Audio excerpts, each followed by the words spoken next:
At She Can, we tell women's stories. We show how women got to where they are today.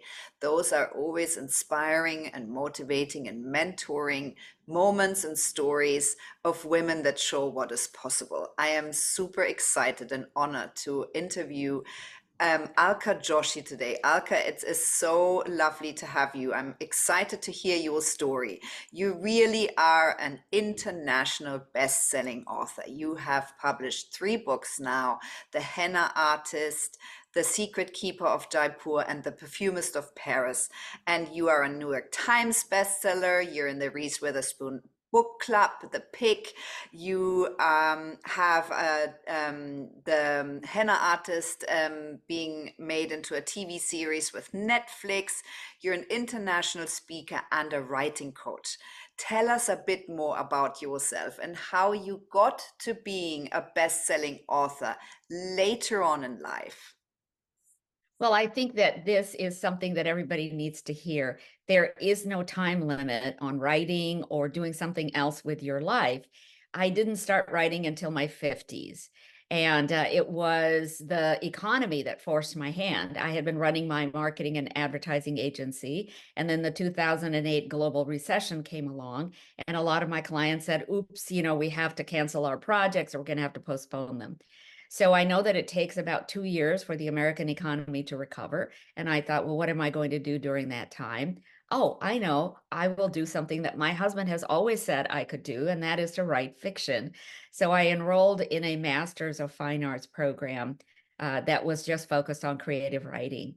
And through that program, I started creating the book, The Henna Artist.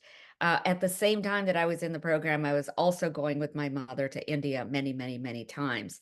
I think that those trips really strengthened this idea for me that I needed to pay a tribute to my mother who had always had a very structured life. She knew that she would have an arranged marriage. She knew that she wouldn't have a career. She knew that there was nothing she could do to get a higher education unless her husband sanctioned it. So she grew up in this very restricted environment, but I'm her only daughter, and she always said to me, you will choose your own partner, your own career, your wherever you want to go to school, whatever you want to study, this is all yours. The only thing I ask is that you find a way to earn a living. And so that's exactly what I'd done until my 50s when I'm traveling with my mother, and I'm realizing I really owe a debt of gratitude to this woman now that she's telling me her whole life story. And so I created this character of Lakshmi, and I wanted her to be able to leave her marriage and then to form this life just for herself as a henna artist and herbal healer. Well, shortly after I graduated from the program, my mother died. And then I didn't see any reason to keep going because, I'd written this whole tribute just for her. So I decided that maybe what I needed to do was just stop writing altogether. Maybe this was something I only did for a short period of time and I don't need to do this anymore. So the economy had recovered and clients were calling, so I went back to work. A couple of years later or a year later, my thesis advisor called me and she said, what are you doing with your novel? Nothing.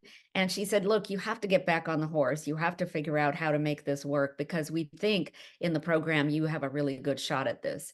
So she worked with me for the next year and a half, and then she ended up sending a version of my novel to her our agent. And that agent called me from New York and said, I love this novel. I love the character of Lakshmi. I want to work with you. I immediately thought I would get published, but that's not the way it works. She said, you're a debut author. You've never written or published anything before. So we have to make sure this book is a bestseller from the get-go. So she worked with me for the next 3 years. We kept revising and revising and revising. And finally, I got a little concerned that she wasn't going to send this off anywhere. And she said, look, I can't send it off until it's done, and it's not done. Now you need to hire these developmental editors. So I hired the first developmental editor, and she did not tell me I was ready. And that's not what I wanted to hear. So I hired a second developmental editor. And she also said, you're not ready, and here are all the things that you should consider doing.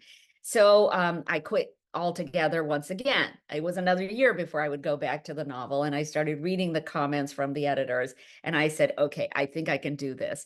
So I made one more push. I sent that final draft over to my agent, and I said, I've been doing this for 9 years. 9 years I've been working on this novel. Please send it off to somebody.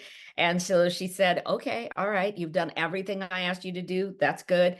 So she sent it off, and then we got a contract with HarperCollins. Well, the day after my release date, which was March the 10th, 2020, the pandemic hit, and the World Health Organization said, please do not gather in public spaces. So my entire launch event, this huge thing that I had constructed with music and dancers and chai and samosas and everything, completely went by the wayside. I never got a chance to introduce the Henna Artist to anybody. And so I put out the call to social media, and I said, please, please talk to me about the book. If you got an early copy, if you've got any of the digital copies, which are still going out through Amazon, please call me. And I gave them my phone number, and I gave them my address and everything. I just said, please, please talk to me. So to date, when the book clubs started responding, to date, I have done over 900 book clubs, either in Zoom or in person. So I think that's been a huge way to get in touch with my audience and find out what they like.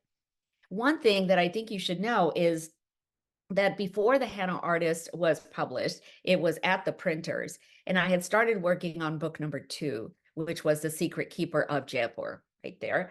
And what happened is that I had done about 20 pages of it because one of the characters, Malik, from the Henna Artist, he kept insisting that I bring him back from all of those pages that got cut from the Henna Artist. There were 140 pages that were cut. And so he said, all of those pages have me in them, or they have Radha in them. Why not bring me back? And that's when I started writing The Secret Keeper of Jaipur. I had done about 20 pages, and my agent ended up sending those off to the editor, and she bought that book right away. This is before the Henna Artist was published. So I think in one sense, it was the right time and the right place for me. But in another sense, my agent had been so good at making sure that this book could be a bestseller. She would not let it out of her hands until she really felt that that's what could happen. So here we are, 3 books later. Alka, I absolutely love your story because you really show, and you're such a role model, that things take a long time. We need to show the resilience. We need to get there, of getting the right people on board. It's the effort of a village to get there, and that you can have different careers. And actually the thing that then becomes your whole life and your purpose happens later in the second half of our lives, if I may put it like that. And so I'm wondering, and I love that you really write about this incredible woman who is very powerful, who constructs her own reality in a time when that wasn't normal. And I think I love how you put it in the book. She's building her own house, and that is really her thing of stepping into her real power. She left this abusive marriage and she became a henna artist. She's a confidant to all these important people in Jaipur. She's also a herbalist, so she is arranging for women to take things to become more fertile, or actually to have abortions, which is really a topic that in those days no one could talk about, is still a contentious topic, especially in the US right now. So it's something that is in the 50s in India, but actually very topical right now. And so tell us a little bit more how you developed this character with this incredible female power.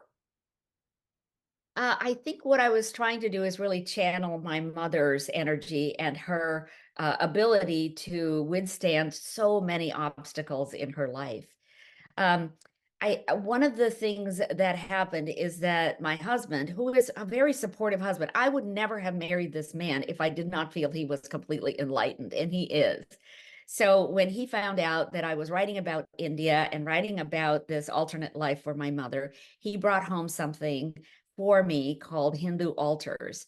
And on the side of it, I actually have it here somewhere. On the side of it, besides the Hindu gods, which it has as a pop-up, right? But on the sides here, it has these wonderful henna hands. And Mm. I thought, oh, that's exactly what Lakshmi could do. What else could a woman without any formal education be able to do, except something that she has seen hundreds and hundreds of women in her lifetime have under their hands and feet? And that's this beautiful henna design. She also has an artistic ability. I have an artistic ability. So I've always been an artist. And so I thought, if I were this woman, what would I be doing? And I thought I would paint henna that is so different from what everybody else is doing. Because, as you said, she needs to build a house of her own, and she's not going to do it with $5 here and $1 there. She has to be sustaining herself with large income. And so she needs to stand out with all of these society ladies. So she starts painting henna in a way that nobody has painted before. And she is able to help these women meet their desires and fulfill themselves in some way. Uh, of course, she's doing it on the sly, because if my mother could be here right now talking to you, she was strategic. My mother was very strategic on how she got things done. And so Lakshmi is very strategic, and she knows that it's not the henna that's actually creating all of these wonderful things for these women. It's what she is feeding them. So she is making these what they call savory snacks in India, and she is putting ingredients in them. These are all ingredients that are available in the Indian subcontinent and that have been exported out to all of these other countries, including the United States, and that show up in Starbucks golden lattes now. But all of these ingredients that Indians have been using for thousands of years help with digestion. They help with skin care. They help with colds and so on. And so she is helping them get better and, realize their dreams through that. So I was just channeling all the things that I think my mother would have done had she been allowed to live on her own and be independent. Yeah, and I love it. And I think, Alka, it's so topical because actually we now know that medicine has its limits, and we are bringing those things back. We're bringing back the sort of knowledge of the elders. And I feel that this herbology, all of those things, they're going to be such a big business going forwards. And I love that it is part of that book and this part of her female power of mixing these potions. And it sort of takes reference to the witches who used to mix potions, and all of that female power that people have been afraid of. Actually, you put that in that beautiful novel. And also that she holds this power and actually influences who marries who goes in business with which other family, etc. All of that incredible power that she mixes in the most charming ways while she's painting the henna of these women.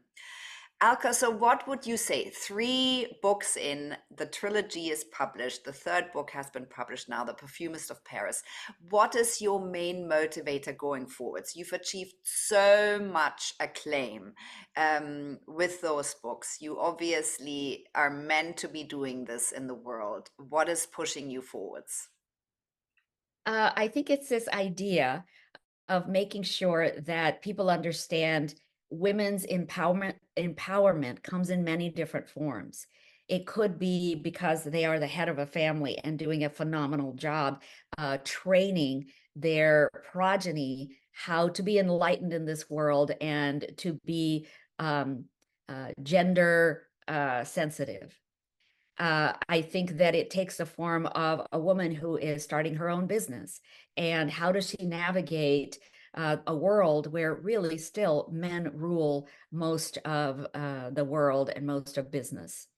It takes the form of a young woman going through puberty and realizing that she has power above and beyond what the magazines, the film magazines, the fashion magazines show her. She has an internal power that she can harness and she can develop in her lifetime. I think what also motivates me is that I can serve as that sort of beacon for women, or even as a consultant to them. A lot of women ask me for advice on how to write, how to navigate this in their marriage, how all kinds of different things, and I love that. I love the idea that somebody would look at me and go, oh, maybe she has something to teach me.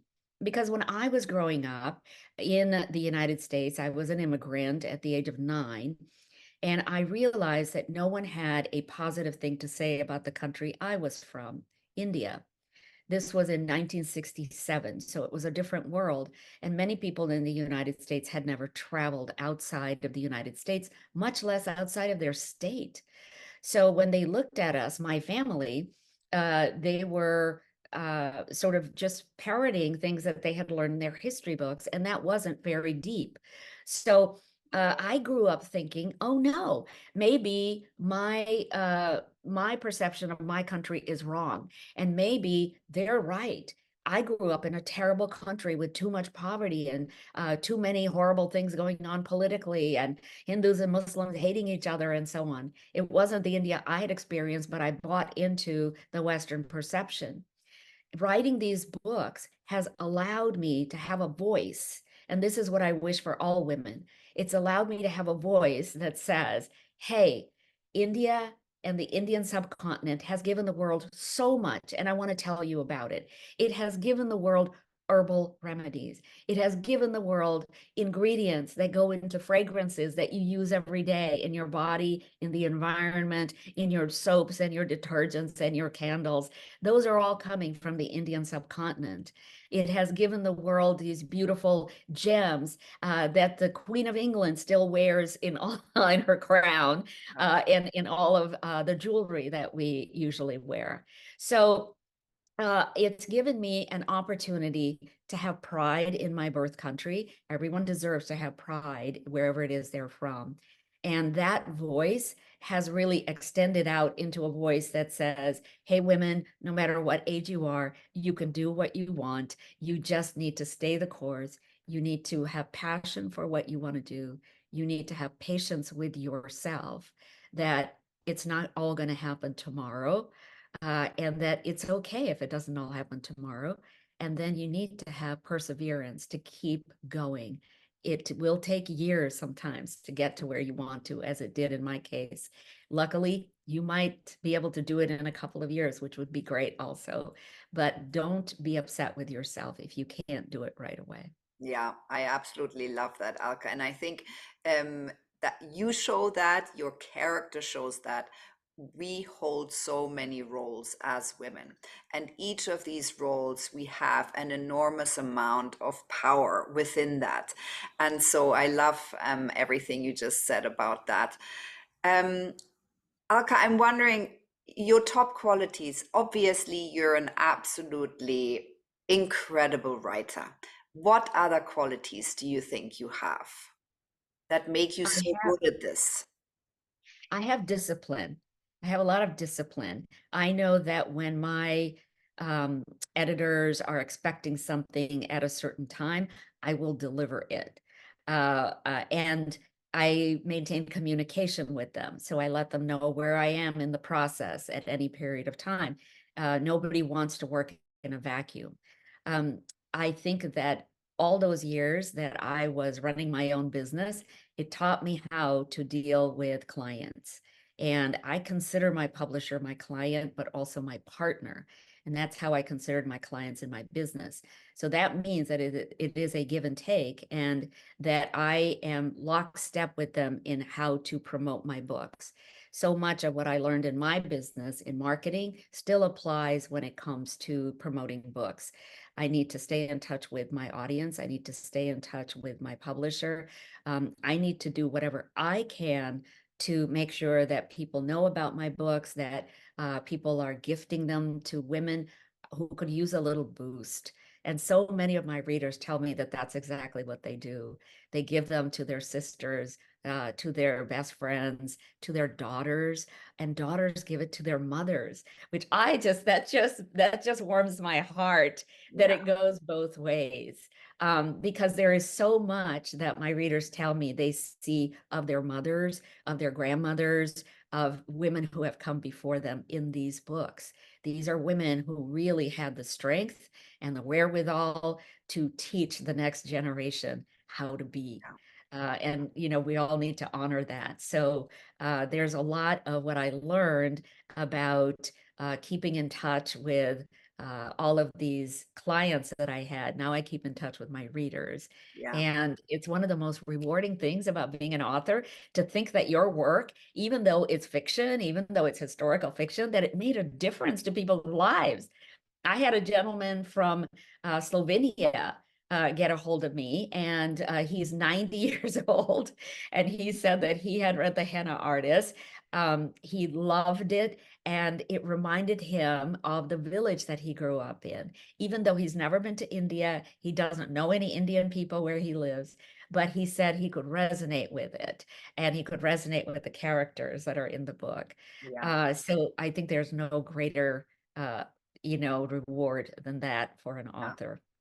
Yeah, I love that you said that, Alka, because I always think every single interview I do, every single woman's story I hear is a very personal thing, but the personal is so universal. So it touches people all over the world and parallels can be drawn, which is why this is so powerful.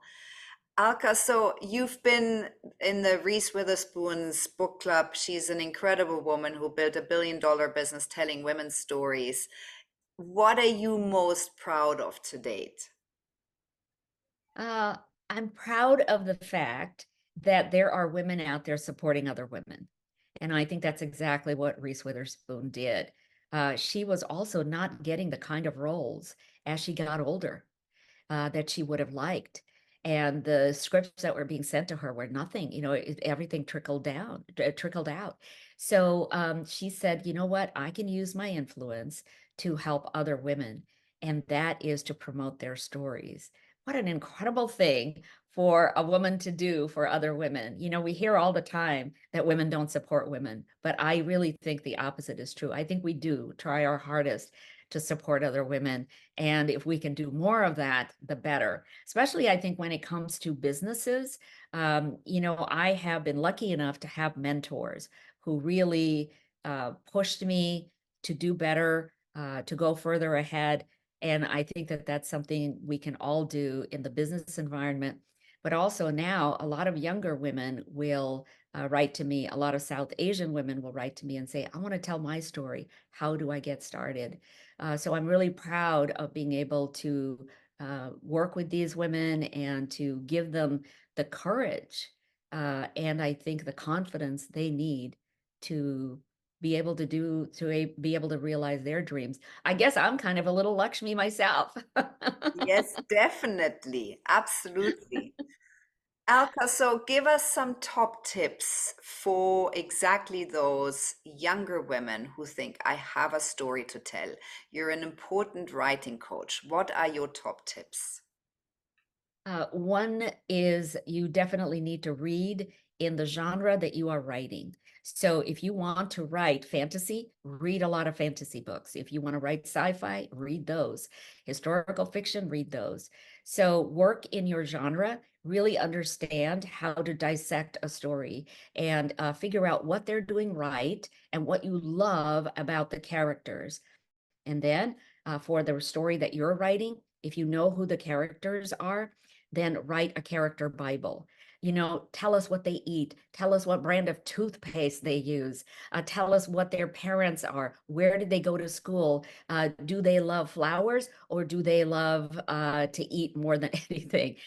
These are all kinds of things that you will need to know about your characters. Whether or not they make it into the book is not important, but you need that character Bible in order to put depth into your story. And that character Bible is going to help you do character development. All throughout a novel, you're going to have to start a character in one place, and by the time they get to the end, they should have learned something, they should have developed in some way, they should have changed in some way. So unless you know exactly who they are when we start, you're not going to be able to do the end part of it. A third thing that I always tell people, and I teach classes about this, is that you need to do sensory work. And what that means is that I think a lot of authors are not using all of their senses when they write, and I try to use all of them. What is a character smelling? What are they hearing? What are they seeing? What are they sensing in touch? And what are they tasting? These are all layers that you can put on your story that make it as if the reader is sitting right by the character. That is what you want. And that's one of the main remarks that I get from readers. Oh my God, Alka, I felt like I was right there in the scene with the characters. And that is what you want your reader to be able to do. That is what makes it hard for them to put down a story. I, So yeah, go ahead. sorry. Yes, no, no, you go ahead. So it is that sensory experience that I think is often lacking in books that I try to teach people. Go outside and just sit for 5 minutes and experience everything and write down what you're experiencing with all of your senses. That's going to train you to observe, observe, observe. And then I think the last thing is that you need to, once again, realize that not everything is going to come in the first draft or the second or the third. You might have to do 30 drafts with your debut novel, as I did. And that's okay. And it's also okay to take breaks. I took breaks of 3 months, 6 months, a year. It doesn't hurt your book. It doesn't hurt your story to do that. It actually gives you energy again to get started with the project and to continue. So be good to yourself. Alka, I thank you so much for these incredible tips. And I just wanted to say earlier, this is exactly what it felt to me. It was a bonfire of the senses because you can taste it, you can see it, you can see the paintings. I mean, the painting you described on the tummy of the person who wanted to become a mother. I mean, it's so beautiful. I can hear it. It's incredible. Alka, so what are your plans? What are your goals? What are you still dreaming about? What do the next years look like for you? Well, so my agent sold books 4 and 5. So I am working on book 4. That will be that will be released in 2025. And the next book will probably be released in 2026 or 27. The beauty of having spent so much time writing the first novel is that now I know how to write a novel. I know what not to do. So it's 2 years. It only takes me 2 years now to do the research and to get the novel written. So that has been a huge bonus, and you will find this out too, dear reader or dear writer. You will find this out as you start writing that it does get easier. Yeah, yeah. Alka, so who are your role models? You mentioned your mother many times. Who are the people who inspired and motivated you to get to where you are now? There was an instructor at my MFA program. It's one of the main reasons I enrolled in this MFA program. Her name is Anita Amirazvani. She wrote a beautiful book that I loved called The Blood of Flowers. And I loved it so much that I thought I need to study with this woman. So Anita was one of my huge role models in terms of writing. I had fabulous instructors, by the way, in various workshops that I did that also encouraged me and kept me going and said, you can do this. And of course, my husband is a huge role model for me. He's also an author.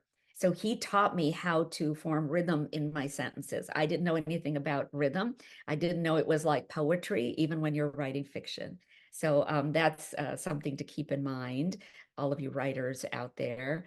Um, and oh, I want to tell you this thing that was really amazing. Here is where I met a lot of my role models. Last year in 2023, Forbes magazine uh, instituted a 50 over 50 program. And it's 50 women who are over the age of 50, whom they think are doing something significant. Yeah. I was amazed out of 10,000 names that I was one of the 50 that they vetted and picked out. So I get this email saying, please come to New York. There is this big get together that we are doing for the 50 people who were selected. It's not even, you can't invite your spouses or your family or anything. This is just for us. I met so many amazing women there, including Huma Abedin, who Yeah. is a big figure in politics, but also just a very kind and gracious woman. Yeah. And during the ceremony, she wanted to say, welcome to everybody here. And then she pointed to me and she said, so many great women are here, including Alka Joshi, who has become an international sensation with her books. And I was looking around saying, I haven't done anything compared to this woman who runs a big medical institution and this woman who's a CEO of a hedge fund. And, there were all these incredible women there who have climbed through the ranks and done what they needed to do, or have found a way to get outside of the box and do something that is so incredible that they have been recognized for it and built an empire. Yeah. No, amazing, Alka. Thank you so much for sharing your story today, for giving a shout out also to Huma Abedin, who also wrote a really incredible book about her life story. We are yet to feature her on She Can, but I'm sure we will one day, as we will Reese Witherspoon. And I'm so grateful for your time, for telling your story and how your writing career came about. Oh, thank you so much, Stephanie. This has been a lovely conversation. Thank you.